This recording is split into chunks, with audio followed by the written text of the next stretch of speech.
അതെ, ഒന്ന് ചിരിക്കടപ്പാന്ന് പറഞ്ഞപ്പോഴേക്കും ഒരു ചളിങ്ങി ചിരിയാണ് ഈ കന്ത് ഉറക്കത്തിനായിട്ടോണ്ടേ. ദേ നമ്മുടെ ക്രിസ്മസ് എക്സ്ചേഞ്ച് വേള തുടങ്ങിയിട്ടാ. കേറി വന്നപ്പോഴേക്കും ദേ സ്വാധീനം കണ്ടുട്ടാ. ആള് ഭയങ്കര ബിസി ആളായതുകൊണ്ട് വല്ലപ്പോഴും ഇപ്പൊ കാണാറുള്ളൂ. പിന്നെ ശില്പിയും ദീപേച്ചും ടീച്ചറും ഇതൊക്കെ ഞങ്ങൾ വന്ന ഗിഫ്റ്റ് ആട്ടോ. ആതിരയും അമ്മും ആദ്യം ഞാനും എല്ലാവരും ഉണ്ടായിരുന്നു. അപ്പൊ ഞങ്ങളുടെ ഡാൻസ് സ്കൂളിന്റെ പേര് ശ്രീ ഭുവനേശ്വരി ഡാൻസ് സ്കൂൾ എന്നാണ്. അപ്പൊ അങ്ങനെ കേക്ക് കട്ടിങ് ആണ്. ടീച്ചറാണ് കേട്ടോ കേക്ക് കട്ട് ചെയ്യുന്നത്.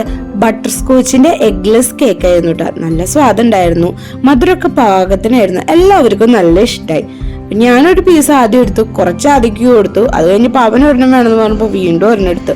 എല്ലാവരും കൂടി അങ്ങോട്ട് കഴിച്ച് തീർത്തു. ഈ കേക്ക് കട്ട് ചെയ്യുന്നതാണ് ഞങ്ങളുടെ നീതു ടീച്ചർ. ഞങ്ങളെ പഠിപ്പിച്ച് ആളൊരു വഴിക്കായി. പിന്നെ നമ്മുടെ മെയിൻ പരിപാടിക്ക് കടന്നോട്ടെ. അതിന്റെ ഇടയിൽ നൈസായിട്ട് ഒരു ഫോട്ടോ എടുത്തു. Gift exchange.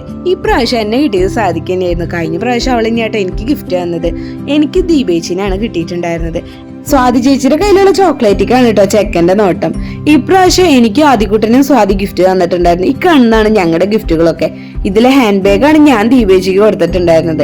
അങ്ങനെ ഗിഫ്റ്റ് ഒക്കെ കൈമാറി എല്ലാവരും വിശേഷങ്ങളൊക്കെ പറഞ്ഞിരുന്നു. അപ്പോഴേക്ക് നമ്മുടെ ആദ്യം വന്നിട്ട് അമ്മേ വാ നമുക്ക് പോവാം, നമ്മുടെ ഗിഫ്റ്റ് എടുത്തിട്ടോ എന്ന് പറഞ്ഞു. അങ്ങനെ ഡാൻസ് ക്ലാസ്സിൽ തിരിച്ചു വന്ന് നമ്മുടെ ഗിഫ്റ്റ് ഒക്കെ ഓപ്പൺ ചെയ്ത് നോക്കി. നല്ലൊരു ബ്ലൂടൂത്ത് ഹെഡ്സെറ്റ് ആയിരുന്നു കേട്ടോ. എനിക്ക് ഒരുപാട് ഇഷ്ടമായി. ആദ്യയുടെ ഗിഫ്റ്റും ആൾക്ക് ഒരുപാട് ഇഷ്ടമായേ. ഈ പോണ യാത്ര എങ്ങോട്ടാന്നല്ലേ അത് വഴിയെ പറയാട്ടാ. ഇനി അംഗനവാടിയത്തെ സെലിബ്രേഷൻ. ടീച്ചേഴ്സും പാരന്റ്സും അതുപോലെ തന്നെ കൂട്ടുകാരും ഫ്രണ്ട്സ് എല്ലാവരും ചേർന്ന് ഒരു അടിപൊളി സെലിബ്രേഷൻ ആയിരുന്നു കേട്ടാ. പാട്ടും ഡാൻസും കേക്ക് കട്ടിങ്ങും ഇതെല്ലാം അവിടെ ഉണ്ടായിരുന്നു. പക്ഷെ ഞങ്ങൾ അവിടെ ഉണ്ടായിരുന്നില്ല. നമ്മുടെ കഥയില് ടിസ്റ്റ് വന്ന വില്ലന്മാരാട്ടോ ഇവര്.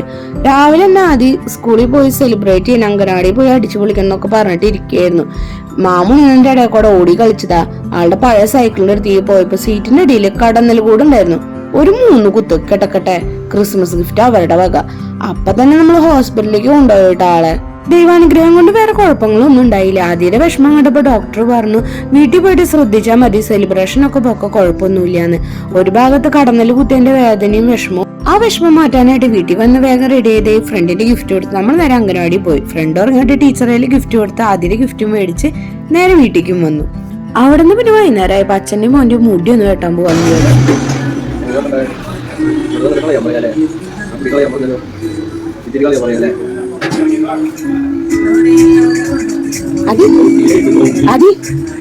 ഇതാട്ടോ ആദ്യകൂട്ടന്റെ ബൂട്ടിസൺ കം ഹെയർ സ്റ്റൈലിഷ്.